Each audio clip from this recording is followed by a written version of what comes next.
Halo teman-temanku semuanya, dimanapun kalian berada. Semoga teman-teman selalu dalam keadaan yang sehat dan selalu dimudahkan dalam mencari rezeki.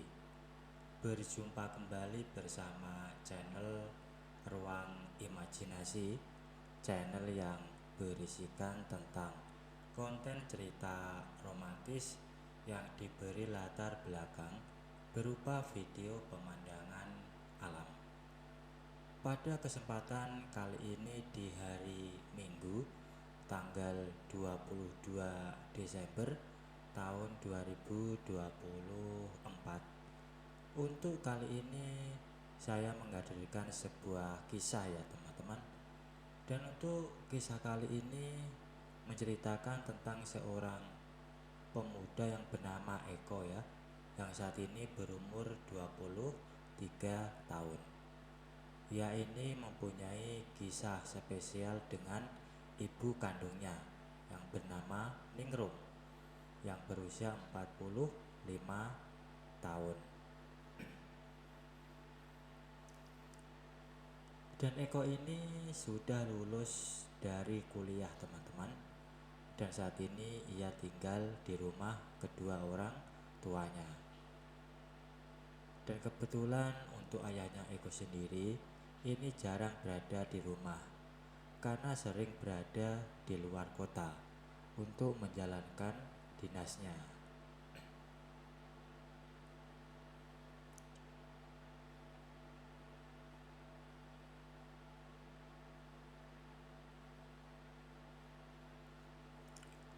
Pada suatu pagi, Eko bangun pagi-pagi sekali untuk mandi dan bersiap pergi mencari pekerjaan.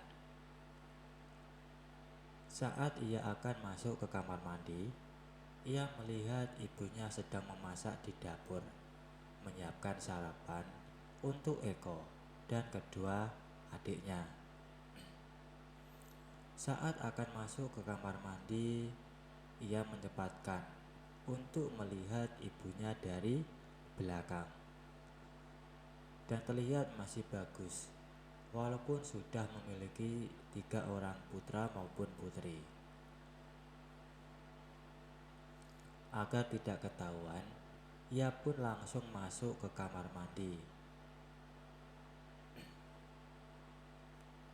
Dan setelah selesai, ia pun sarapan bersama ibu dan kedua adiknya. Saat sarapan, Eko sangat terpesona melihat ibunya yang tampil cantik dengan memakai dress berwarna hijau.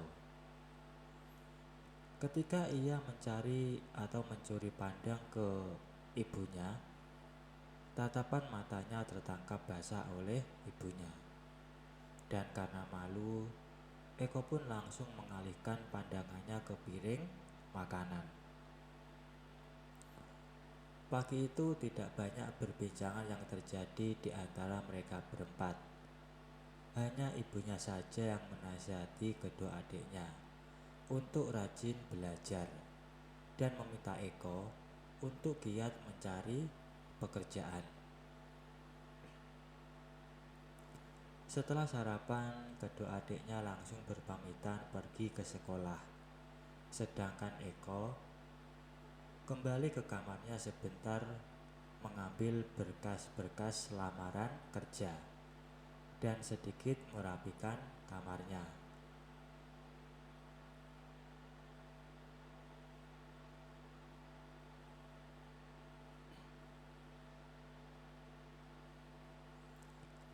Dan setelah berpamitan dengan ibunya, ia pun keluar rumah menaiki motor kesayangannya untuk berkeliling ke berbagai perusahaan mencari pekerjaan. Dan singkat cerita, selama 1 minggu ini ia sudah berusaha mencari kerja kemana-mana. Berbagai interview sudah ia lewati, dan Eko berharap di antara semua itu ada satu perusahaan yang akan menerimanya. Dan selama seminggu ini juga, hubungan dengan ibunya menjadi lebih akrab. Dia selalu memberikan Eko motivasi dan semangat untuknya. Setiap pagi setelah ayah dan kedua adiknya pergi, mereka selalu menyempatkan diri untuk berduaan. Dan hari ini Eko mendapat panggilan interview di salah satu perusahaan di bidang IT. Ia berharap interviewnya berhasil dan bisa mendapatkan pekerjaan yang bagus. Waktu pagi hari seperti biasa, setelah sarapan dan kedua adiknya pergi ke sekolah, Eko menyempatkan diri untuk berduaan dengan ibunya. Sewaktu sedang berduaan dengan ibunya, ia berpesan bahwa nanti kalau sudah selesai wawancara kerjanya, langsung disuruh cepat pulang. Karena untuk membantu membereskan rumah, karena nanti malam rumah mereka dapat giliran jadikan rumah arisan bulanan ibu-ibu RT.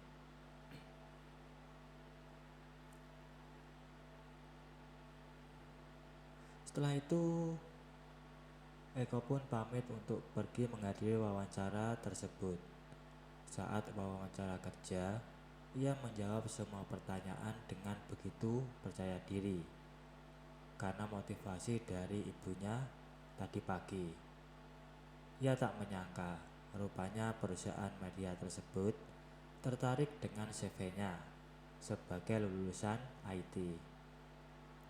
Setelah melewati rangkaian proses wawancara, akhirnya menerima Eko sebagai karyawan.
Untuk keamanan sebelum tidur, Eko masih sempat menyempatkan diri untuk mengunci pintu dari dalam dan menutup jendela agar tidak ada yang mengetahui. Tak lupa ia menyalakan kipas angin agar tidak kepanasan. Jam 4 pagi Eko terbangun. Ia melihat ibunya masih tertidur kelelahan akibat acara tersebut.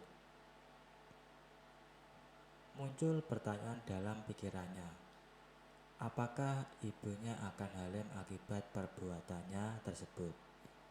Mengingat usia ibunya yang walaupun sudah menginjak 45 tahun, tetapi ia masih produktif. Memikirkan ibu yang halem karena perbuatannya membuat Eko memiliki perasaan sedikit tertarik. Ia cepat membuang pikiran tersebut dan tidak terlalu mempedulikannya.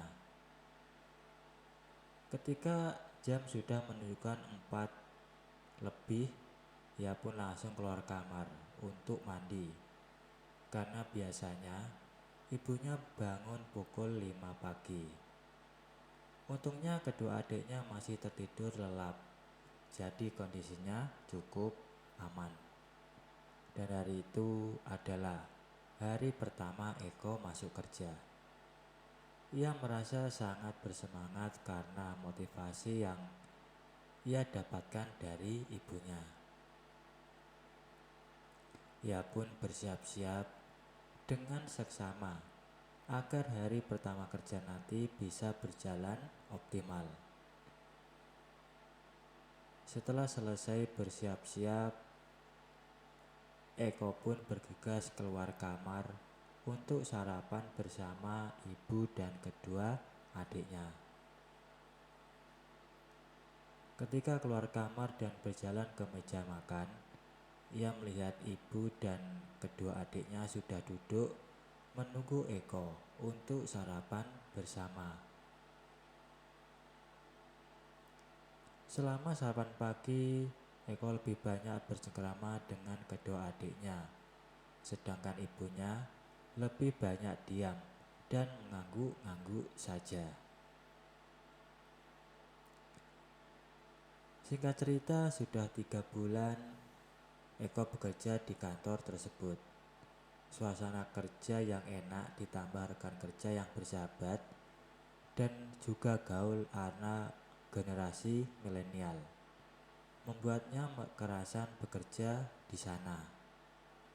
Banyak proyek yang sudah Eko dan teman-teman kerjakan dan hasilnya pun cukup sukses. Penghasilannya pun cukup besar karena selain gaji, mereka juga mendapatkan fee tambahan dari setiap proyek yang membuat pundi-pundi keuangannya terisi penuh. Eko sudah memenuhi janjinya untuk membantu pengelolaan warung ibunya dan membelikan baju baru dan aksesoris cantik untuknya. Sedangkan untuk adiknya, ia juga memenuhi janji dengan membelikan mereka baju-baju yang bagus sesuai permintaan mereka dahulu.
Malam itu mereka makan malam dengan akrab dan bersenda gurau karena Eko sudah membeli mobil baru dan akan kehadiran seorang adik lagi dalam keluarga tersebut.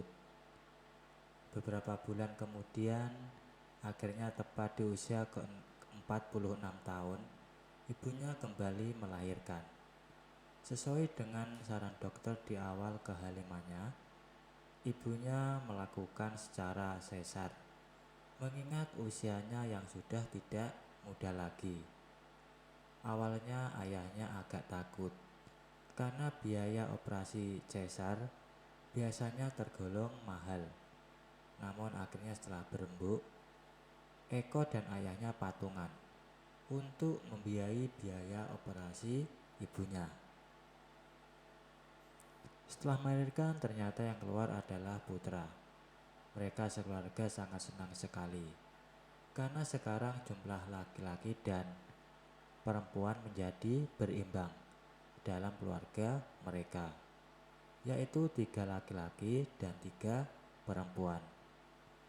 Mereka pun berembuk dan sepakat menamainya dengan panggilan Arya.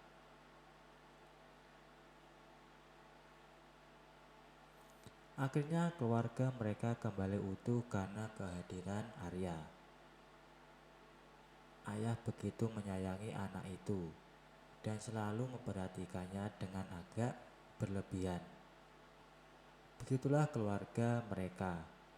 Walaupun sempat ada masalah kegaduhan, namun akhirnya mereka bersatu kembali menjadi keluarga yang bahagia. Baik teman-teman, mungkin untuk cuplikan ceritanya saya akhiri sampai di sini. Kalau ada salah pengucapan maupun penulisan, saya minta maaf yang sebesar-besarnya. Semoga teman-teman dapat terhibur dengan cerita yang kali ini saya sajikan, dan nantikan cerita-cerita lainnya hanya di lain kesempatan. Saya ucapkan selamat beraktivitas ya, dan terima kasih.